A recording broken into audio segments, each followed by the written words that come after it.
Well, we spent 6 weeks in Japan, and that's a long time. The trips aren't usually that long, but Ben and I were in Japan for 6 weeks. We did 2 very complex jury trials. We had won both of those jury trials, and we had a motions hearing in between in Okinawa. And so we took care of 3 clients out there. And then at the end of the trip, we were retained and did an administrative separation board for a Marine gunnery sergeant, which we won too. So in a 6-week trip to Japan, we had literally won every single case we tried out there, 2 jury trials, a round of motions, and an administrative separation board for a Marine. And so it was an exceptionally good trip. And I don't like being gone that long. Being gone that long, on one end, it's good because you get acclimated to the time zone and to all of those changes. So on a professional level, that's good. Being gone for a month and a half is not great personally, when you're gone from your family. And I have a 7-month-old daughter at home. And so that part is really tough. So you don't want to do those types of trips every month. That can be a problem, or every couple months. But the trip was incredible. Professionally, it was incredibly successful.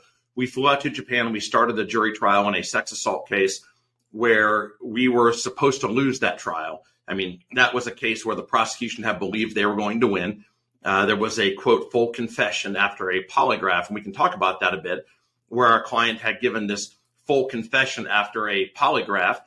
And the government thought they had a hands down slam dunk win in this case, but we had done an extensive amount of research and an extensive amount of pretrial work in this case to understand that our client wasn't actually guilty of this.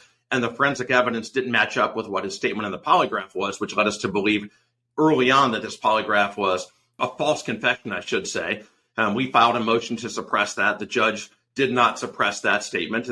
For other legal reasons, it came into evidence. We fought that at trial, and the verdict was, I think, less than an hour, and it was a full acquittal, not guilty of all charges and specifications. So that was a great way to start. We had a client who the government had an exceptionally high degree of confidence that they were going to win.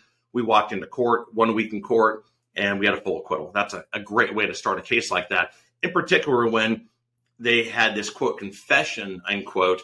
But we knew that based on the forensic evidence, we had a good firm belief that this was a false confession. And false confessions absolutely do exist, and that was a good case that showed it. If you're under investigation or charged with an offense under the UCMJ anywhere in the world, in particular in Asia, and you need an attorney that can fly out to you, get on the ground, and actually win your case, give me a call and we'll do a consultation. Get more information at www.bileckilawgroup.com or by contacting me directly.